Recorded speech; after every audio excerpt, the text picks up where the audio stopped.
La SIAP, c'est la coopérative d'installation en agriculture paysanne. On a pour mission d'accompagner des porteurs et des porteuses de projets à s'installer en agriculture paysanne en Vendée. Pour ça, vraiment, nos objectifs, c'est d'œuvrer au renouvellement des agriculteurs et des agricultrices en Vendée. On a tout un travail sur l'ancrage dans le territoire pour accompagner la réussite des projets en installation, que ce soit la viabilité économique, la vivabilité du projet, que les porteurs-porteuses de projets soient vraiment entourés quand ils s'installent et qu'il y ait un réseau d'entraide qui se crée au moment de l'installation et par la suite. Pour ça, on a deux dispositifs qui existent. Le premier, c'est la formation paysan créatif. C'est une formation qui dure 1 an, qui a pour but vraiment d'accompagner les porteurs-porteuses de projets pour qu'ils soient prêts à s'installer après cette année de formation. C'est quelque chose que je recommande vraiment à ceux qui sont porteurs de projets, vraiment de prendre le temps de se former. Moi, j'étais un petit peu réticent à faire de longues années d'études avant de m'installer. J'avais envie de m'installer d'abord parce que voilà, on a déjà fait un parcours initial qui n'a rien donné, on se reconvertit, on n'a pas envie que ça prenne encore des années et des années. Mais vraiment, ça vaut le coup parce que un projet agricole, ça ne se fait pas comme ça en 6 mois ou en quelques visionnages de vidéos. Il faut vraiment prendre le temps de se former et de se former sur place, là où on va s'installer, avec des gens qui ont une expérience sur ce territoire-là. C'est vraiment ça qu'apporte la SIAP, la plus-value du stage paysan créatif. J'ai trouvé la SIAP, c'était grâce à une copine en fait, qui a fait le parcours SIAP. Et je me suis dit ça serait vraiment la suite de mon BTS. Ça va être de candidater pour un stage paysan créatif avec la SIAP. Et ça m'a permis donc 1 an complet en stage avec des paysans et paysannes ici, au même temps que je réfléchis sur mon projet et je commence petit à petit mon installation. La SIAP, ça a été vraiment super utile parce que j'ai d'abord fait le stage paysan créatif pendant 1 an. Donc avec des paysans référents chez qui j'allais 2-3 jours par semaine, qui m'ont bien aidé pour apprendre le métier de base, enfin les bases techniques on va dire.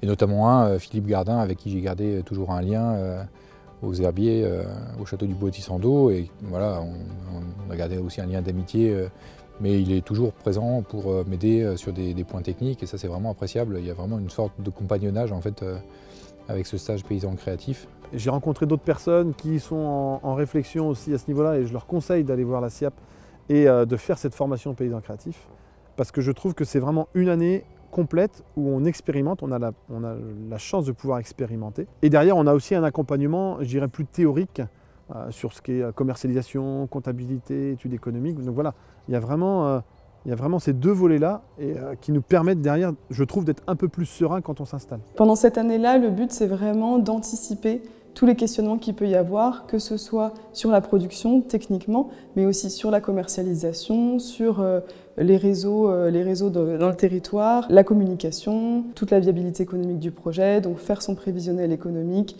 réfléchir à quel financement on va aller chercher et comment ça va se passer.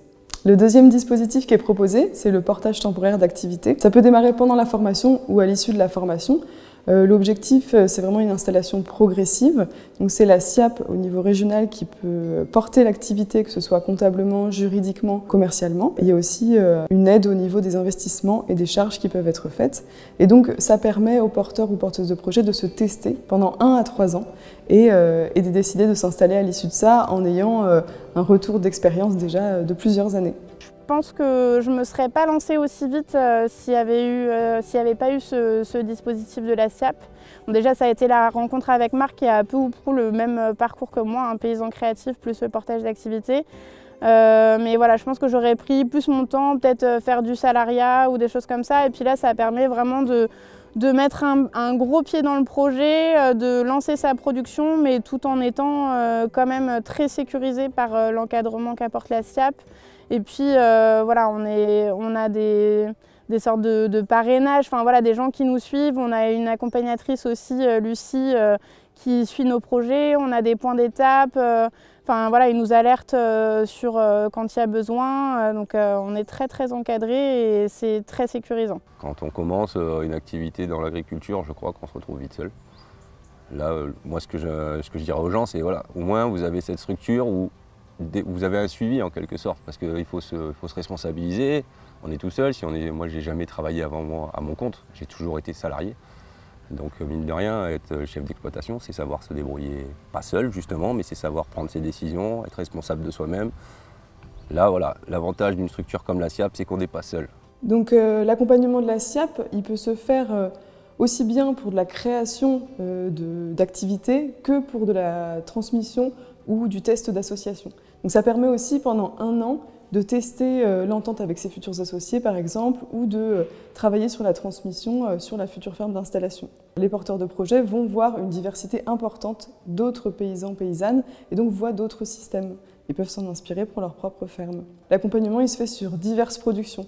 Il y a aussi bien des productions végétales, du maraîchage, des plantes aromatiques et médicinales, des productions de plantes pépinières, des paysans boulangers que de l'élevage bovin ou petit élevage caprin ou volaille. Que vous soyez porteur de projet ou une collectivité qui cherche un accompagnement, n'hésitez pas à venir à notre rencontre.